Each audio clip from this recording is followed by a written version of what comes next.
No seu segmento, como a inadimplência te afeta enquanto, na nossa conversa, você disse que as pessoas, a última coisa que ela deixa de pagar é você lá, porque o supermercado ela tem que comer todo mês. O supermercado é um setor primário, é um setor de necessidade. Ele vai consumir esse mês e ele precisa consumir mês que vem novamente. Então, existe sim uma inadimplência, mas a gente nota assim, em muitos clientes também a boa vontade de pagar, porque nem todo mundo que em algum momento não conseguiu pagar suas contas em dias é porque ele é um mau pagador. Às vezes ele passa por algum problema difícil. Você falou sobre isso naquele nosso bate-papo e ficou me martelando na cabeça. Eu senti uma coisa muito bacana do supermercado Rondon e ver por que a pessoa não está pagando. Se preocupar com o cliente, o que volta naquele assunto de que vocês se preocupam de fato com o cliente. Mas como vocês fazem isso? Como você sabe se aquele pagador é aquele cara que veio para dar o, entre aspas, tombo ou não? É aquele cara que, todo mês ele paga lá certinho e de repente aconteceu alguma coisa e ele não está pagando. Primeiro é o meu histórico de cliente. Se ele vai e compra com cheque ou se ele vai e compra com cartão de crédito, eu não tenho eu não vou ter esse histórico porque pagou em dinheiro, tá pago, pagou em cartão de crédito, a financeira vai pagar, certo? Então tem alguns clientes que compram ou com cartão próprio ou com cheque e essas pessoas você consegue ter um histórico de que forma? Olha, um cliente que, ele já comprou 12 vezes aqui, eu não tive problema nenhum e agora eu tive um problema. Esse não é um cliente mal pagador. Esse é um cliente que passou por algum problema. E o supermercado Rondon vai fazer de uma forma que eu preciso receber sim, mas se ele não pode me pagar tudo agora, a gente vai negociar alguma coisa com ele, que talvez ele vai pagar em 2 vezes, talvez ele vai pagar em 3 vezes, mas eu também tenho interesse que ele volte a ser o meu cliente. E acontece aquelas coisas de, foi aberto um crediário agora, e a primeira vez que ele comprou, e aí esse cliente não pagou e às vezes sumiu. Você não acha, você não encontra. Então, talvez ele já veio querendo, né, com má intenção. Então, mas as pessoas procuram pagar, sim, no supermercado, porque é um local que amanhã ela vai ter que voltar para comprar. E se ela não pagar o Rondon, algum outro supermercado, eu vou abrir agora um crediário em outro local. Vai estar constando que ela está devendo para alguém. Então, ela tem bastante desse compromisso. Sim. Entendi, legal. E aí, Vânia, tem outra coisa, porque a gente abre os jornais hoje, estamos vendo crise dali, crise de lá, a Europa toda, não toda, mas grandes países, né, países de referência em economia estão começando a dar uma sacudida por aí. Que ninguém nunca imaginava. Nunca imaginava, né? O próprio Estados Unidos, né, que sempre foi uma potência. E mesmo a China já está apresentando alguns números, não de déficit, mas assim, de crescimentos menores do que se esperava. Assim, né? Como o Brasil, né, nesses últimos meses, achou que ia crescer tanto e não já cresceu. Não já voltou, estava prevendo 4, já começou a baixar. É 2, agora 1,95. Então assim, tá uma salada essas informações todas, quer dizer, a Bolsa de Valores, o mercado de capitais, chegou a 70 mil pontos, hoje tá perto de 50, 55, tá mais ou menos. Teve uma queda geral. Isso influenciou de alguma forma essa questão da inadimplência? Essa crise chegou aqui para vocês, para Araçatuba ou não? Como vocês mesmos falaram, a nossa região está muito aquecida. E o interior de São Paulo, não só a nossa região, eu tenho dados que às vezes tem algumas empresas que eu mesma atendo, alguns fornecedores, que o interior de São Paulo vende mais do que um estado X. Estado inteiro, interior de São Paulo. Então, esse é um poder econômico também do interior de São Paulo e da nossa região. Como você mesmo disse, atraiu bastante coisa, isso gera emprego, isso gera renda. E as pessoas ganhando mais vão gastar mais, não só no supermercado, em várias outras coisas, mas quando eu tenho uma condição melhor, eu também procuro produtos melhores no supermercado. Porque tem o básico, que eu vou lá fazer minha compra, e são aquelas coisas necessárias. E tem as outras coisas que quando eu posso comprar, ou porque facilita o meu dia a dia, ou porque é mais gostoso, eu vou comprar mais. Então, talvez esse seja um histórico que esteja acontecendo em vários locais, mas no nosso histórico, quanto eu vendia, quanto eu estou vendendo, quanto eu posso vender, isso pra gente é bem otimista. Legal. Não é uma coisa então, que... Nesse momento, vocês estão otimistas com o mercado. Estamos otimistas. E nesse último bloco, a gente quer falar bastante sobre o mercado, né, dos segmentos de supermercado.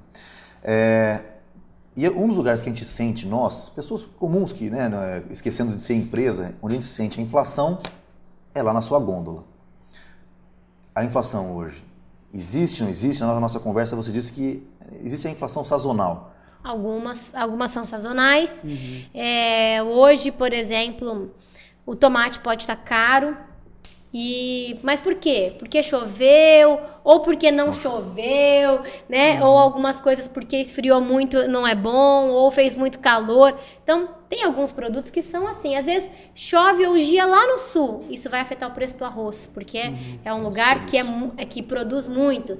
Difícil voltar no industrializado, né? Não volta. Não, industrializado não volta. Industrializado tem um histórico. Às vezes o leite, você fala assim, poxa, 5 anos atrás eu tenho um histórico, eu estava pagando o leite que eu pago agora. E aí o produtor?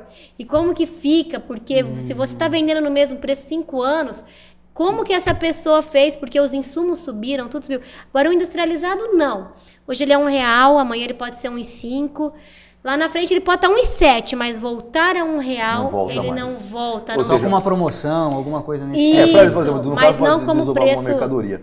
Mas a questão é, então o cliente, ele vai ao supermercado, o interessante é ele pegar os produtos industrializados e ver se isso está subindo mesmo. E não aqueles produtos sazonais. Só que não são produtos que vão subir todo mês. A indústria tem alta geralmente anual. Algumas são 2 vezes no ano, porque ela repassa um aumento pequeno. É 2% agora. Tal. Cada indústria tem sua estratégia. Então, não é uma coisa que todo dia que eu for no mercado... não, nós não vivemos essa época hoje. Sim. Graças a Deus, né? Ou seja, a gente tem uma estabilidade de preço, estamos estáveis. Não precisamos nos preocupar com a inflação. Os aumentos são momento. Decorrentes a custos, né? A indústria teve um custo maior, porque é época de dissídio, é matéria-prima que subiu, é igual a energia da nossa casa. O que eu pagava ano passado não vai ser o que eu pago esse ano. São porque os custos sobem. E antes da gente entrar nesse último bloco, no assunto Vânia como pessoa, só uma última pergunta com relação a mercado. Você disse naquele dia que você... não se influencia, o mercado não se influencia tanto sobre as regras macroeconômicas, tanto que você nem lê a Exame, você lê mais as revistas locais. Sim. Ou seja, vocês são os últimos a sentirem os problemas macroeconômicos. Isso é verdade? É verdade, porque eu posso deixar de comprar um supérfluo, mas eu vou ter que ir no supermercado. Então, isso é muito claro. Então, tem muitas coisas que afetam a indústria amanhã, mas o varejo, para afetar o varejo, tem que ser alguma coisa muito grave, porque aí as pessoas vão estar se limitando a comprar o que comer, né? Então, você realmente que sente menos. Essa história de crise é uma coisa muito mais psicológica dos empreendedores do que um fato, realmente agora nesse momento que nós estamos vivendo no Brasil? Por quê? O que a gente percebe é uma animação geral, né? E a vontade de empreender. Você acha que isso, por exemplo, esse desânimo, hein, Caíto, é mais uma questão psicológica? Porque eu tô vendo que você está super animada com a nossa região. Apostando, apostando. Estamos crescendo aí. Um pouco, sim. Eu acho que falar que é psicológico isso, que é uma coisa que as pessoas colocam em mente, depende do segmento que ela tá, depende de como tá acontecendo aquela empresa dela. Porque vocês estão falando em crise, mas a minha empresa tá indo bem, quer dizer, eu vou ficar assim, mas da onde é isso, entendeu? Né? Por que isso? Então, embora o Brasil nesses últimos meses tenha crescido menos e tem projeção de crescer menos, vamos entender que ele está com muita gente trabalhando. A gente sabe hoje que existe alguma falta de mão de obra, não só especializada. Às vezes você tem dificuldade, precisava preencher meu quadro e sempre fica faltando alguém. Por quê? Tem bastante gente empregada. Há uns 5 anos atrás tinha muito mais pessoas desempregadas, né? Então eu acho que depende muito do segmento, depende do seu negócio, mas num geral para o Brasil... As coisas estão indo bem. A nível de economia, as pessoas estão conseguindo vender, estão conseguindo... E o mais interessante é o seguinte, que quem promove, quem faz o crescimento do país ou não, somos nós sembreadores. Sim. Muito bem. São as nossas apostas aqui. Se todo mundo entrar em depressão e falar assim, crise, vai entrar em crise mesmo. Aí entra naquela roda, vai ter crise, então não vou investir. Não invisto, não ganho... Aí vai ter crise. Aí você gera crise, aí a visão de escassez... Então fica a dica para você que está assistindo, hein? Vamos ser otimista, porque senão a corda arrebenta pro nosso lado mesmo. Tem que fazer o seu, né, Rodrigo? Exato. Não adianta reclamar do mundo. Não estou dizendo ser um otimista sem desenfreado. Não, vai ser um otimista sério. Sério, né? Faça a lição de casa. Né? Exatamente. Rodrigo, você falou que era ser a última, eu não vou aguentar, vou ter que mandar mais uma de negócio então aqui. vai, essa é lá. quente, essa é polêmica. Então sacolinha, Ah, verdade. Como é que é esse negócio da sacolinha? Vantagens e desvantagens, a gente quer saber assim, puxa vida, o mote tira sacolinha, põe sacolinha, a questão da sustentabilidade na visão do meio ambiente. Mas e outra coisa, naquela conversa prévia, acho que tem que ficar claro, foi a questão de tirar de custo e virar receita, e você explicou pra gente um negócio muito interessante que mudou até minha concepção de pensar nas coisas. Conta pra nós a história da sacolinha. É ecológico, é econômico, são os dois, manda lá. Na verdade, econômico para o supermercado não é. Ela não veio para reduzir custos. Em que sentido? Essa ação de não dar sacolinha. Né? Ela não veio para reduzir custos. Eu acredito que ela era, sim, bastante ecológica. Talvez mas não explica conseguiu. Por quê? O que acontecia? Talvez não conseguiu comprovar, mas ela era. Em que sentido? Hoje, todas as mercadorias que vêm em caixas de papelão. E a gente prensa e vende esse papelão. Isso é até um gerador de emprego. Tem pessoas para prensar e que reciclam e etc. Eu tinha uma receita, o supermercado tinha uma receita. E não só o Rondon, todos tinham essa receita. A partir do momento que eu passei a não dar sacola, eu tive que dar as minhas caixas. Porque eu tinha que proporcionar para o meu cliente uma forma alternativa. Então, eu perdi a receita das caixas de papelão e não tinha mais a despesa da sacolinha. Uma coisa com a outra, falar que tinha vantagem econômica, a diferença era muito pequena. Responda, você preferiria vender papelão e dar sacolinha ou não? A nível economicamente. Economicamente, dá quase na mesma. Dá na mesma. De praticidade para o cliente, ele ter a sacolinha, até mais prático para nós. Ou seja, economicamente, então, seria mais vantajoso voltar a oferecer sacolinha. Assim, economicamente agora, não, mas economicamente não. Facilitando uma questão de facilidade é fácil.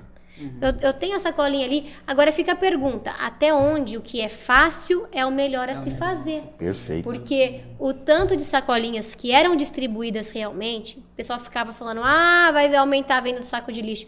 Mas jamais, porque se as pessoas passassem a comprar saco de lixo, igual usavam sacolinha, mas não tinha saco de lixo que ia dar nem para metade, nem para a primeira semana. Então, o aumento da venda do saco de lixo foi pequeno. E o tanto de sacolinha que se dava, então você percebe o que? Realmente, existia um desperdício, essas sacolinhas tinham algum destino que não era o correto. E por ser de graça, você colocava metade da sacolinha, já usava só metade. Você não tinha compromisso. E se rasgou, eu jogo fora, e qualquer coisinha era uma sacolinha, você amarra e joga no lixo. E fica aquela coisa, né? É muito mais a consciência do que a lei. Então, se formos mais educados e usarmos com consciência, de repente, a sacolinha que seja, de repente a gente tem um resultado melhor no todo, né, no sustentável como um todo, visando as três questões, né, a social, porque continua a geração de emprego para quem recicla o papelão, a caixa de papelão, etc. O ambiental, porque essa caixa de papelão que às vezes ia para casa do consumidor e que de repente ele não colocava para reciclar, ela deixava de ser reciclada e reaproveitada. E obviamente o econômico também. Ou seja, ecologicamente falando, Vânia, o ideal seria a gente utilizar sacolas retornáveis, não usar a caixa de papelão, quer dizer, o supermercado continuar reciclando o papelão, quer dizer, não dar a caixa de papelão para o cliente, as pessoas utilizarem aquelas sacolas, né, que são retornáveis, ou aquelas caixas de plástico. Seria o ideal, seria esse. Esse seria o mundo ideal ecologicamente falando? Eu acho que sim. A caixa de papelão, ela vinha em que sentido? Às vezes, por falta de hábito, o cliente esquecia minha sacola retornável, e eu tinha que dar uma forma para ele levar. Agora, eu acho que, além de tudo isso, se a gente tivesse políticas, que a gente tivesse algum investimento em coleta seletiva, porque o lixo que você faz na sua casa com produtos descartáveis, ele é gigantesco. E aí aquela sacolinha, aquela caixa de papelão ia para a tua coleta seletiva e isso ia ser reciclado. Se a gente tivesse esse investimento, aí eu acho que realmente é uma ação ecológica. Voltamos para o hábito. Se você quiser mandar perguntas para a gente preparar aqui o papo com o Bruno Toledo, pode mandar as questões para o nosso Twitter, que é @NJE_Alta-Noroeste, ou então facebook.com/NJE Alta-Noroeste. A gente recebe, faz uma triagem e aí preparamos uma conversa em alto nível, como foi essa aqui com a Vânia, da próxima vez com o Bruno Toledo. Valeu, até breve.